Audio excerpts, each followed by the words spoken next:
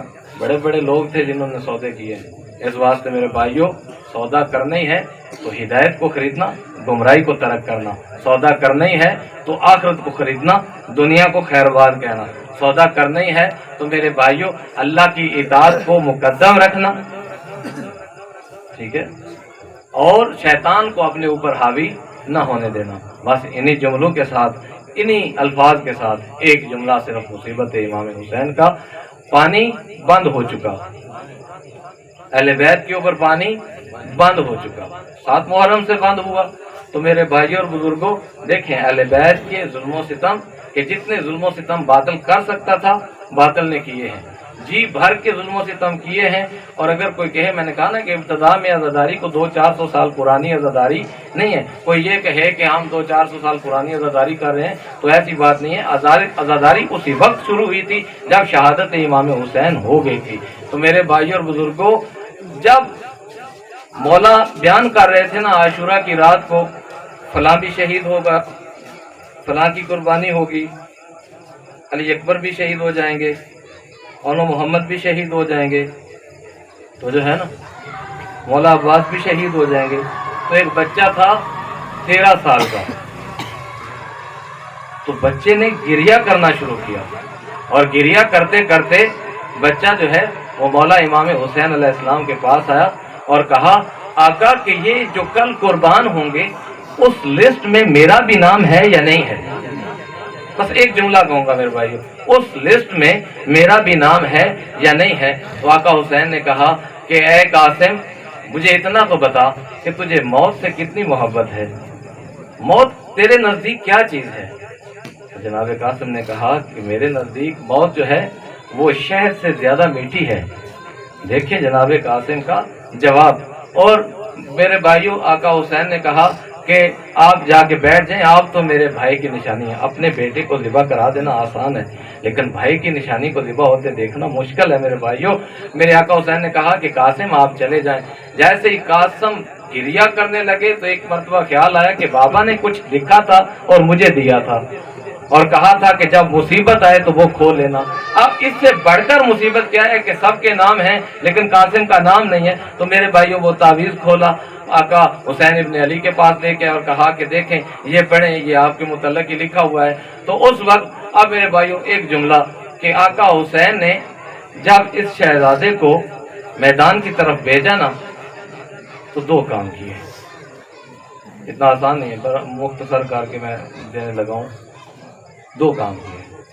پہلا کام یہ کیا کہ امامہ باندھا، اور جب میت کو امامہ باندھا جاتا ہے، مستحب ہے نا میت کو امامہ باندھنا، تو اس کی دونوں طرف سے تحت الحنک جو ہے وہ گرا دیا جاتا ہے۔ جناب قاسم کو امامہ باندھا تو دونوں طرف سے تحت الحنک جو ہے وہ نیچے کی طرف گرا دیا۔ اور دوسرا عمل یہ کیا کہ جناب قاسم کے کرتے کو چاک کر دیا۔ تو جو ہے نا یہ جو قمیض کا چاک کرنا ہے یہ کیوں کیا؟ اس واسطے کہ عرب کا دستور تھا کہ اگر کسی کو بتانا چاہتا ہے نا کہ یتیم کون ہے تو وہ یہ عمل دیکھ کر جان جائے کہ یہ یتیم ہے، اور مولا نے اس لیے کیا کہ شاید اس بچے پر لین جو ہے وہ رحم کریں۔ لیکن میرے بھائیوں بالکل آخری جملہ کہہ رہا ہوں کہ جناب قاسم جب میدان میں گئے ہیں، بہترین جنگ کی ہے جناب قاسم نے، اور وہ یہ شہزادہ ہے کہ جس کے پاؤں بھی رکابوں تک نہیں پہنچتے تھے، میرے بھائیوں اٹھا کے میرے مولا نے گھوڑے پر سوار کیا تھا، اور یہ شہزادہ جب میدان میں گیا اچھی جنگ کی جناب قاسم نے، بڑی خوبصورت جنگ کی۔ لیکن میرے بھائیوں جب ہی زین سے زمین پر آیا نا اور ایک مرتبہ کہا کہ چچا جان مجھے سنبھالیے، چچا جان میری خبر لیجئے، میرا آخری سلام لیجئے، میرے بھائیوں عزاداروں یہ لفظ کہنے تھے کہ جلدی سے آقا حسین جو ہے نا وہ میدان کی طرف دوڑے ہیں۔ لیکن روایت لکھتی ہے کہ حسین ابن علی علیہ السلام کے پہنچتے پہنچتے جب تک قاسم زین پر تھا، قاسم تھا، جیسے زمین پر آیا قاسم نہیں رہا، تقسیم ہو گیا۔ میرے بھائیوں